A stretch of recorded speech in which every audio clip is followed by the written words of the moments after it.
Right, welcome to an introduction to Techlify inventory. And let's just start off by navigating the app. So once you're at the app URL, you'll be taken to a login page, and every user of Techlify inventory will have their own username and password. So you want to go ahead and enter your username and password. You hit the login button. Now, once you're logged in, you're taken to the main dashboard. Now, here you just have a summary of your app, and we'll go into this in detail in a later video, but the main sections that I wanted to show you today are: one, your user menu. So on the top right corner of your screen, you'll see your name, and if you click on it, you'll see a couple of options. One, the company, you'll see the information about the company that you're accessing. Two, you have the ability to change your password. And thirdly, you have the ability to log out. So once you're finished using the app, or if you're using it on a computer that's not yours, you'd want to log out once you're finished. Now, navigating Techlify inventory is fairly straightforward.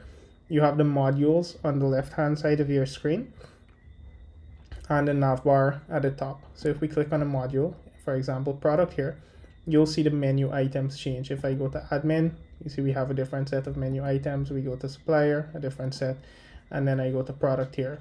You have a different set of menu items, right? So that's how you navigate, and then you can click on each of these menu items, and then a list page comes up. So you have modules on the left, navbar menu at the top, and then the data page here is called the list page because it has a list of records for simplicity.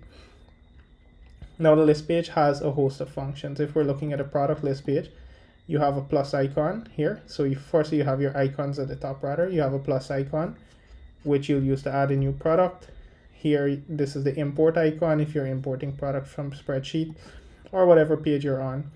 There's a Excel icon to download this data to Excel, and last but not least, there's a column icon that allows you to customize the data that you are seeing on screen. All right. On this page, you also have the ability to search and sort data. So in this case, I'm looking for products. If I wanted to see all products that are of category IT support type products, I can filter by that, and you'll see I'm only seeing the products that are IT support. If I wanted to see the product by type, you can, and then if you just wanted to, free search, maybe I'm looking for a table, right? You can search and you'll see table come up. So that's how you would search on a list page. And then the last action that you can do on a list page is you can multi-update. So if you wanted to update a couple of products, you can select and then update the data there. All right. Now, for each row, each record or each row within this page, you also have actions. So let's look at this table, which is a single product. If I wanted to edit this record, I can click the edit icon here. You'll see the data comes up. I can edit it. If I wanted, in this case, because it's a product, you can do stock receipt, stock issue directly here.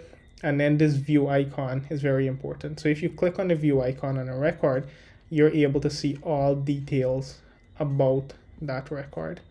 All right, and let's just go to supplier so you can get more details. So you see on the suppliers page, you have less actions than on the products, but similar actions. You also have different filters, and similarly you can view here. And if I view here, I will view a supplier data and not product information. So that's how you go about using Techlify inventory rather. The concepts are generally the same across the app. You have navbar, modules, navbar on the side. You have your navbar at the top for the different menu items. You have list page actions, search and filtering, multi-update, and then actions for a single row. And you'll see this type of UI and workflow throughout our app.